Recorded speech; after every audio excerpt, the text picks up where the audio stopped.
जरा सोचिए, एक ऐसी केस के बारे में जो 5 साल पहले ही बंद हो चुका है। एक कत्ल जिसका मुजरिम भी मिल गया, सजा भी हो गई, सब कुछ खत्म। लेकिन क्या हो अगर पता चले कि असली कातिल कोई और है और वो सलाखों के पीछे बैठकर अपनी चालें चल रहा है। और यहीं पर कहानी में आता है एक ऐसा ट्विस्ट जिसके बारे में कोई सोच भी नहीं सकता।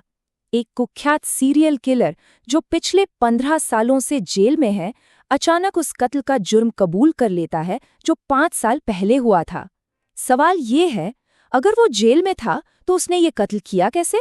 और उससे भी बड़ा सवाल, क्यों?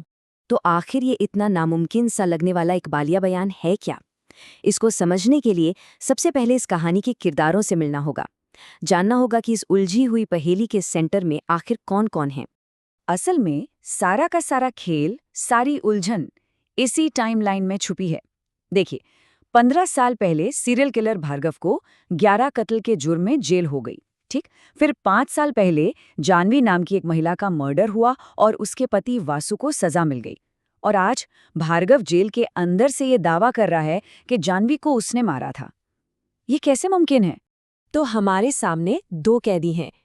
एक तरफ है वासु, जो पिछले 5 साल से अपनी पत्नी के कत्ल के जुर्म में सजा काट रहा है और लगातार कह रहा है कि वो बेगुनाह है।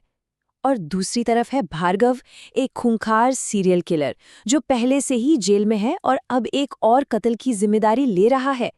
अब पहली नजर में तो यही लगता है कि भार्गव बस लाइमलाइट में आने के लिए झूठ बोल रहा है ना, लेकिन जब इस कबूलनामे की जांच होती है तो परत दर परत झूठ का एक ऐसा जाल खुलता है जो किसी बहुत गहरी साजिश की तरफ इशारा कर रहा था।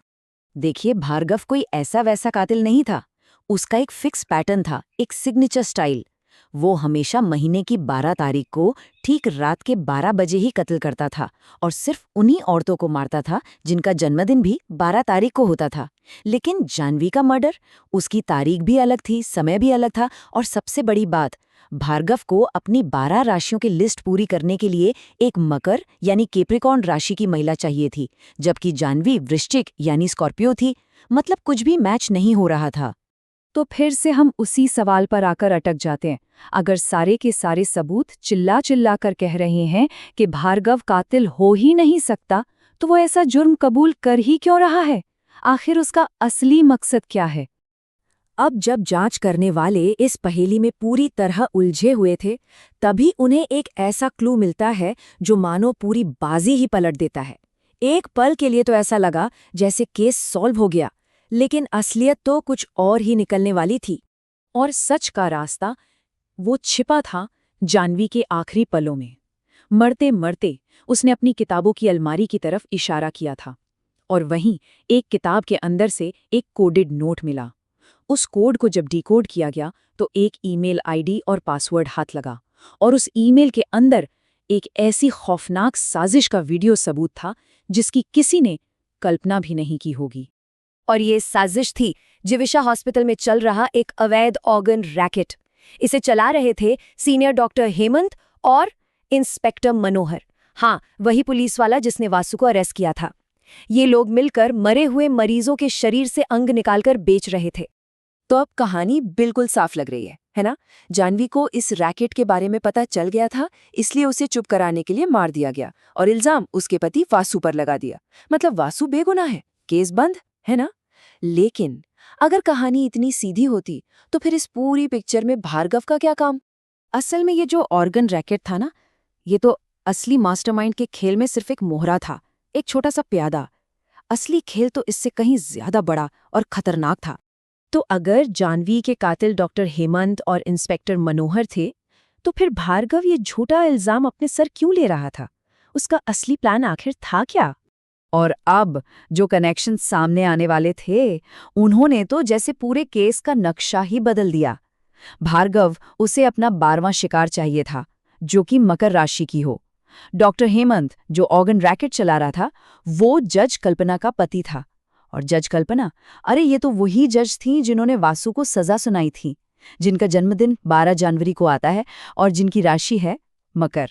सब कुछ घूम फिरकर इसी एक नंबर पर आ जाता है, 12। यही था भार्गव का जुनून, उसका असली मकसद। और यहीं खुलता है इस पूरी साजिश का सबसे बड़ा राज। भार्गव का 12वां शिकार जानवी तो कभी थी ही नहीं। उसका असली निशाना हमेशा से जज कल्पना थी। अब ये पता चलने के बाद ये केस सिर्फ एक इन्वेस्टिगेशन नहीं रह गया था, ये तो अब वक्त के खिलाफ एक रेस बन चुका था। एक ऐसे कत्ल को रोकने की रेस जिसकी पूरी प्लानिंग जेल की एक कोठरी के अंदर से हुई थी। भार्गव का प्लान देखिए कितना शातिर था। स्टेप 1, एक झूठा कबूलनामा दो ताकि केस दोबारा खुले। स्टेप 2, सीआईडी को ऑर्गन रैकेट तक पहुंचने दो ताकि वासु बेगुनाह साबित होकर बाहर आ जाए। स्टेप 3, जेल में ही वासु के मन में ये जहर भर दो कि जज ने उसे फंसाया है। और फाइनल स्टेप, जब वासु बाहर आए तो उसे एक हथियार की तरह इस्तेमाल करके जज कल्पना का मर्डर करवा दो और अपना 12वां शिकार पूरा कर लो।